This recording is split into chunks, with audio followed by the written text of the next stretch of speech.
It's just Jersey, man. We're a different breed. What's up, everybody? John Forcer here, breakdown from the barn.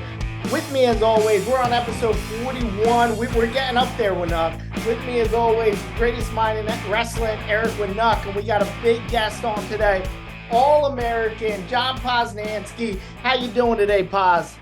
I'm doing good. Thanks for having me on here. You got it. Great having you on. So first off, summer's kind of wrapping up. What have you been doing with yourself lately? I've been training. I've been lifting a lot. I've been playing some golf, teaching some wrestling, a little bit of everything, Nice. Excellent. You've been playing golf. How's Goodell's game these days? I played with Goody probably like last month. He's really good. He's very, very good. Way better than I am. That's all right. That's all right. You learn from the best. So you're talking about how you're working out, you're lifting. And I've seen you around. Obviously, you've been doing some stuff, doing some camp stuff, going back to the working with the Yale Street guys. And I can tell you're bigger, you're stronger. Anyone who follows you on Instagram. So it's no surprise that you're bumping up to 197. But I won't do the talking. Tell me through the thought process to make that move. I know Goodell touched on it earlier, I guess a week or two ago. But from your words, what were your thought process there and how do you feel? Are you comfortable there? And just kind of walk us through that. Yeah. I would say my body kind of went through a little bit of a growth spurt, kind of. But I was getting really big about 2 years ago, when I was cutting 84, was kind of getting a little tough towards the end to make weight. But last year, taking that Redshirt year, I kind of blew up even more, probably about 215, 220 right now. So I feel really, really good. Feel really strong. I feel faster than I even was when I was lighter. So yeah, I think everything feels really, really good right now and it's going in the right direction. Nice. Nice. And we know you're always a fan favorite up there. We're excited to see you back at the big weight. 197, you got some shoes to fill, not just on the mat. We know Billy Janzer, wrestler on the mat, but off the mat. This guy was a cameraman for us when he was injured. We needed to get the live stream going out in California. And then this weekend, he goes up and he corners Andre Petrosky in the UFC, wins the fight. On the way down home, they actually caught a sex offender in the bathroom at a turnpike. Guy was in there doing some things he shouldn't have been doing, So you got to be doing it all on and off the mat. What do you guys think about this Billy Janzer story? Pretty crazy stuff, huh? Yeah, I mean, I didn't even know about it till you told me today. It's a crazy story. I read it over. Crazy. Yeah, wild stuff with them. But yeah, we're excited to see you back. Go ahead, Winnuck. Yeah. So, and the funny thing is with Janzer doing it at 197, he was a tough out there. So, we thought to ourselves, it's going to be tough to lose him in the lineup. But when you think about the fact that, where we're going to be at 84, 97 and heavyweight, okay, we'll touch on that in a second. I feel really solid on the top. But let's take it back a little bit, Paz.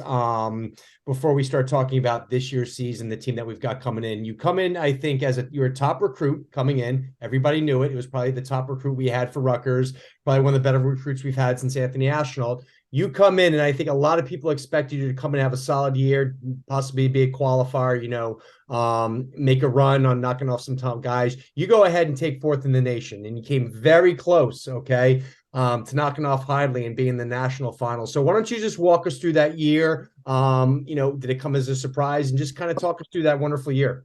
Yeah. I kind of just went out there. Originally we were going to redshirt because it was a COVID year. So we got that year back.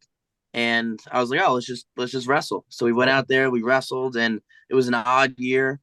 We didn't have many dual mates. It was that COVID stuff. But yeah, I just went out there and, wrestled like I know how to wrestle and went out there and did my thing and got on the podium. It was really, to me, it really wasn't like, I wasn't like surprised as much as like, cause I knew I was supposed to be there. Right. But yeah, I think it came out to be a really good freshman year for me. Yeah. So did you feel like your confidence grew during the season, or did you feel like since day one you walked in? Because I know that first match, keep me honest here, I think you had I think it was Michigan, or you had that first match and we knew there was a possibility that who it might have been.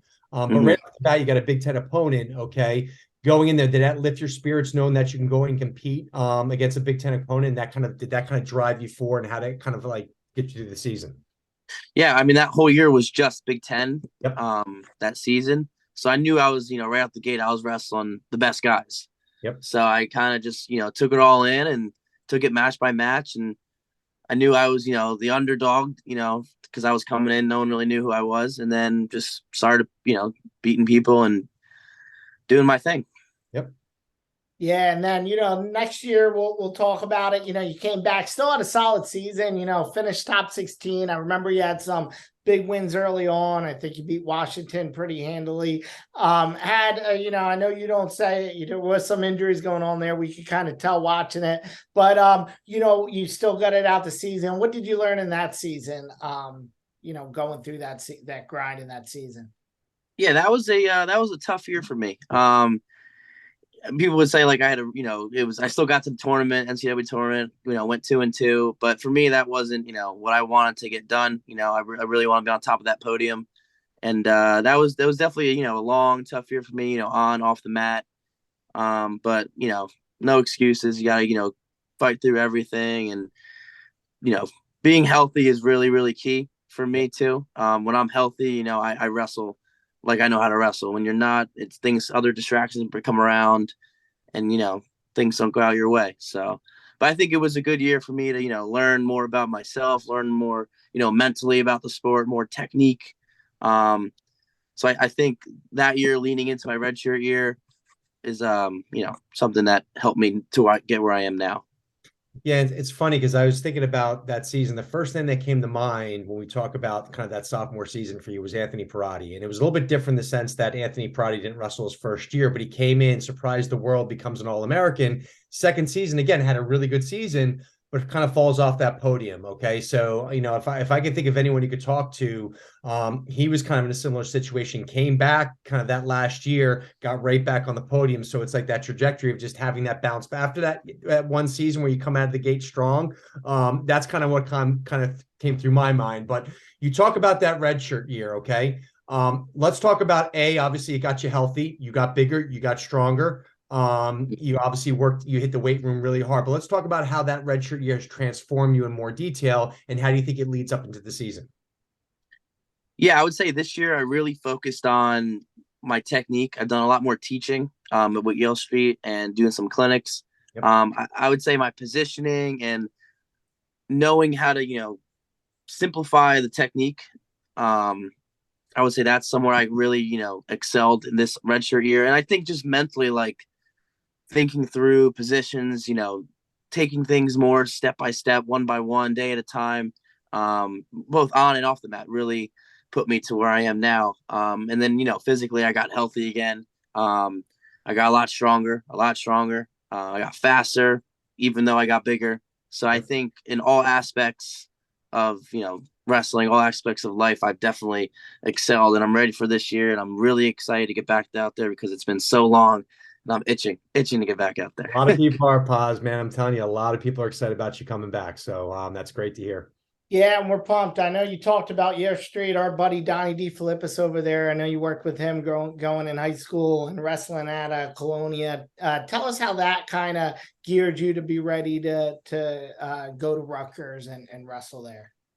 Yeah, Donnie, Shane, Dan, all the guys at Yale Street, they really helped me get to where I am. From the start, I started with them. Without them, the technique wise, practice wise, Shane was really my, main partner going through high school. So he was really giving me a good feel. Nowadays when we go, he doesn't really get the best of me anymore. So it's okay. I'm not going to talk about that. But no, Yale Street and then Coach Grasso and Mesner at Colonia, they all worked together in that senior year, especially the Yale Street guys and the Colonia guys.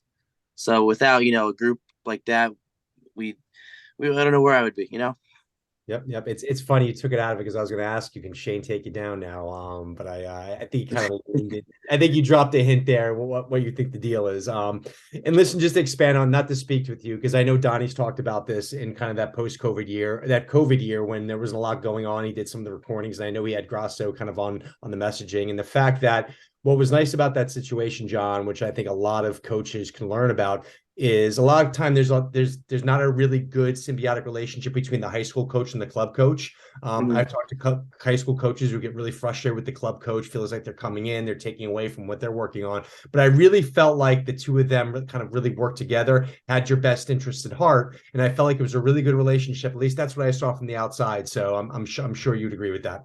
Oh yeah, it took a really good team, and then we were all a team. Yale Street, Colonia together, everyone together was just everyone had the same goal in mind, and everyone wanted to see me succeed that year. So it ended up being one of the greatest runs too. So I think we really did well that year, and even to this day, I talk to Donnie and Grasso all the time, so they're still a big part of my life, and I always talk to them. So they're part of the team still.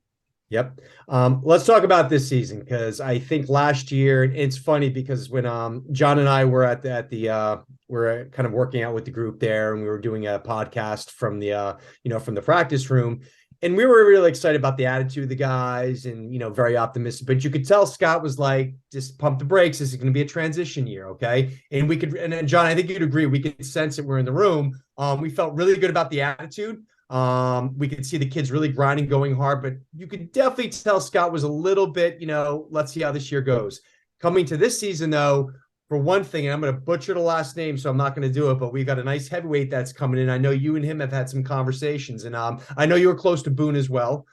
We wish him the best, but I think, we feel really confident about what we've got coming in. But we've got 10 guys, I think, that are going to be ranked this year. A couple of guys coming back for their second season. I think they're going to want to make some big steps. So I'll stop talking. Why don't you talk to us about the team we have coming in, not just for your trajectory, but what we think from the rest of the other 9 guys in the lineup. Yeah. I'll start off with Yara, our new heavyweight. Me and him have worked out a bunch this summer already. He's really great partner for me. I think he's gonna be really good at heavyweight. And then we got Mitch Moore, and then Butler. They're the other transfers coming in from Oklahoma. They're here a bunch in the summer too, training. So I think they're going to be a really good addition to our team. Then we got Shawver coming back. Shawver's coming off a redshirt year like I am. I know he's hungry to get back out there and wrestle. We got Dean at 25. Dean's a good starter for us. Who else we got? Andy Clark. Andy Clark's coming back. I think he's a 57-pounder going back. He'll have a good year too. Yeah, I heard the guy 84 is pretty good too. Yep. Saldana. We got White. White's going up to 65, I heard, right? Yep. So you think White's going to be stronger going up? Because I know he's a similar situation where he's a tall guy. I felt like coming in, he had some growth to go through. So my thought is some of these guys, kind of like you, I think they're going to get to wrestle their weight.